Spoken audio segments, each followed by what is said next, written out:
नमस्कार दोस्तों, आज हम बनाने जा रहे हैं एक ऐसी रेसिपी जो पिज़्ज़ा लवर्स के लिए एक परफेक्ट ट्रीट है।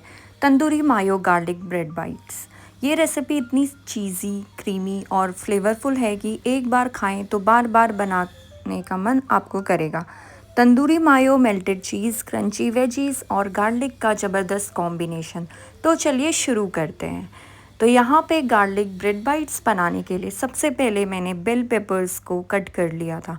तो यहाँ पे मेरे पास रेड एंड येलो कलर के बेल पेपर्स थे। एंड अगर आपके पास कैप्सिकम है तो वो भी आप इसमें डाल सकते हैं। तो यहाँ पे मैंने वेजीज ही रखी थी, बेल पेपर्स एंड अनियन। अगर आपके पास पनीर है तो वो भी आप इसमें डाल सकते हैं, उससे भी काफ़ी अच्छा टेस्ट आता है। बट अभी मैंने यहाँ पे सिर्फ वेजीज ही डाली थी। तो यहाँ पे मैंने इनको छोटे छोटे पीसेस में डाइस करके रख लिया था। आपको ना तो इसके छोटे पीसेस बनाने हैं और ना ही इसके काफ़ी ज़्यादा बड़े पीसेस बनाने हैं।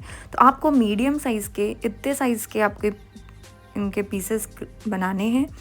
एंड उसके बाद हम लोग इसे यूज़ करेंगे टॉपिंग्स के लिए।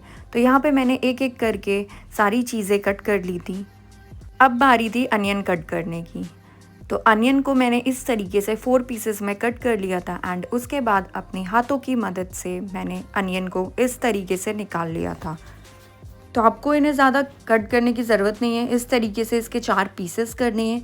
एंड फिर उसके बाद हाथों की मदद से इन्हें धीरे धीरे इस तरीके से निकाल लेना है। तो यहाँ पे मेरे को जो टॉपिंग्स डालनी थी वेजिटेबल्स की, वो ऑलमोस्ट मैंने सारी कट कर ली थी। अगर आपको एक्स्ट्रा इसमें कुछ डालना है तो इसके साथ साथ मैंने इसमें कॉर्न्स भी डाले हुए थे। तो मेरे पास कॉर्न्स रखे हुए थे, मैंने उनको भी बॉईल करके इस टॉपिंग में डाल दिया था। तो इस तरीके से धीरे धीरे सारे अनियंस को मैंने निकाला एंड ये हो गए थे रेडी। एंड फिर उसके बाद जैसा कि मैंने बताया थी कि कॉर्न्स को मैंने बॉईल करके रखा हुआ था, तो वो भी मैंने यहाँ पे डाल दिए। इन सबको अच्छी तरीके से मिक्स कर लेना है। तो यहाँ पे मैंने इसमें यूज़ किया हुआ है अमूल का बटर एंड अमूल का चीज़। अमूल का जो चीज़ होता है उसका टेस्ट काफ़ी अच्छा होता है एंड उसमें बाकी चीज़ की तरह कुछ ऐसे एक्स्ट्रा चीज़ें नहीं होती। तो जब भी मैं अपने घर पे कुछ चीज़ें बनाती हूँ जिसमें मुझे चीज़ यूज़ करना होता है, तो मैं हमेशा अमूल चीज़ यूज़ करती हूँ। तो उसके बाद मैंने एक बाउल ले लिया था एंड उसके बाद जो हमारा चीज़ था उसको अच्छी तरीके से ग्रेट कर लिया था। तो यहाँ पे ग्रेटर की मदद से मैंने काफ़ी सारा चीज़ ग्रेट कर लिया था। अगर आपके पास मोज़रेला चीज़ है तो वो भी आप यूज़ कर सकते हैं, उसमें आपको ग्रेट करने की ज़रूरत नहीं है, वो आपको ऑलरेडी डाइस्ड पीसेस में मिलता है। तो आप सीधा उसको टॉपिंग्स के ऊपर से डाल सकते हैं, अपने ब्रेड बाइट्स में ऊपर से सीधा डाल सकते हैं।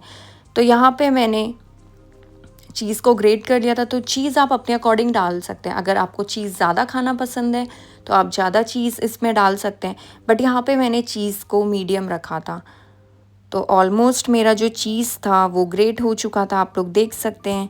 एंड उसके बाद मैंने एक स्लाइस लिया था अपने गार्लिक ब्रेड का। एंड गार्लिक ब्रेड का स्लाइस लेने के बाद उसमें मैंने डाली थी तंदूरी मायो। तो ये जो तंदूरी मायो है इसका टेस्ट भी काफ़ी अच्छा होता है, ये वेज होती है। एंड जब भी आप इस तरीके से अपने ब्रेड बाइट्स या फिर कुछ बनाएं, पिज़्ज़ा बनाएं, तो उसमें आप ये यूज़ कर सकते हैं। तो इस तरीके से स्पून की मदद से मैंने तंदूरी मायो को अपने पूरे ब्रेड में अच्छी तरीके से फैला लिया था। एंड उसके बाद इसमें हम लोग डालेंगे 1 स्पून चीज़।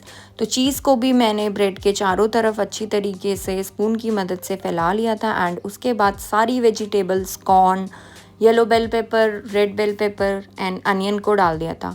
तो इन सारी चीज़ें को मैंने डालने के बाद इसके ऊपर भी मैंने चीज़ रख दिया था। तो यहाँ पे आपको वेजिटेबल्स हैं वो ज़्यादा ओवरलोड नहीं करनी है, आपको एक्स्ट्रा वेजिटेबल्स नहीं डालनी है, क्योंकि जब आप इसे सेकेंगे तो जो वेजिटेबल है वो गिर जाती है साइड में एंड वो कुछ वेजिटेबल्स जल जाती है एंड वो खाने में उसका टेस्ट अच्छा नहीं होता। तो इसीलिए जितनी ब्रेड में वेजिटेबल्स आए उतनी ही हम लोग वेजिटेबल यूज़ करेंगे। हल्का सा मैंने इसमें ऊपर से सॉल्ट डाल दिया था। तो यहाँ पे ऊपर से आप लोग इसमें फिर ये चिली फ्लेक्स और अगर आपके पास ऑरिगेनो है वो भी आप डाल सकते हैं। तो जब मैंने ये बनाया था मेरे पास ऑरिगेनो ख़त्म हो चुका था, तो इसीलिए मैंने ऑरिगेनो नहीं डाला। तो आप इसके ऊपर से ऑरिगेनो एंड चिली फ्लेक्स भी डालिएगा, काफ़ी अच्छा टेस्ट आता है। उसके बाद मैंने एक पैन गरम कर लिया था, उसमें मैंने ब्रश की मदद से अच्छी तरीके से बटर को लगा लिया था। तो यहाँ पे ब्रश की मदद से बटर को लगाने के बाद उसमें इसके बाद जो हमने ब्रेड बाइट्स बनाई हुई है वो हम पैन के ऊपर रख देंगे एंड उनको सेकने के लिए लिड से कवर करके रख देंगे। तो यहाँ पे मैंने 3 to 4 स्लाइस बनाई हुई थी, वो मैंने इसके ऊपर रख दिए थे तवे के ऊपर एंड ऊपर से थोड़े से चिली फ्लेक्स डाल दिए थे क्योंकि उससे काफ़ी अच्छा फ्लेवर आता है। आप ऑरिगेनो भी डाल सकते हैं साथ में। उसके बाद गैस की फ्लेम को आपको लो रखना है एंड इसको लिड से कवर करके आपको रख देना है। इसको लिड से कवर करने से पहले मैंने इसमें थोड़ा सा वाटर स्प्रिंकल कर दिया था एंड उसके बाद इसको लिड से कवर कर दिया था। तो आप अपने अकॉर्डिंग इसमें वाटर स्प्रिंकल कर सकते हैं। ज़्यादा आपको नहीं ऐड करना है वरना नीचे से जो ब्रेड हैं वो गीले हो जाएंगे। हल्का सा वाटर स्प्रिंकल करना है एंड उसके बाद लिड से कवर करने के लिए रख देना है। तो यहाँ पे आपको लो फ्लेम में इसे 10 to 15 मिनट्स के लिए कुक करने के लिए रख देना है। यहाँ पे जो हमारी चीज़ थी वो मेल्ट हो चुकी है और इसका मतलब ये है कि हमारी जो ब्रेड बाइट्स हैं वो हो चुके हैं बन के रेडी। तो जैसे ही आप गैस की फ्लेम को ऑफ़ करेंगे तो 5 मिनट्स तक आप उसकी लिड ओपन मत करिए। तो दोस्तों कैसे लगी ये क्विक और टेस्टी तंदूरी मायो गार्लिक ब्रेड बाइट रेसिपी? अगर आपको ये वीडियो पसंद आए तो लाइक कीजिए, कमेंट्स करके बताइए।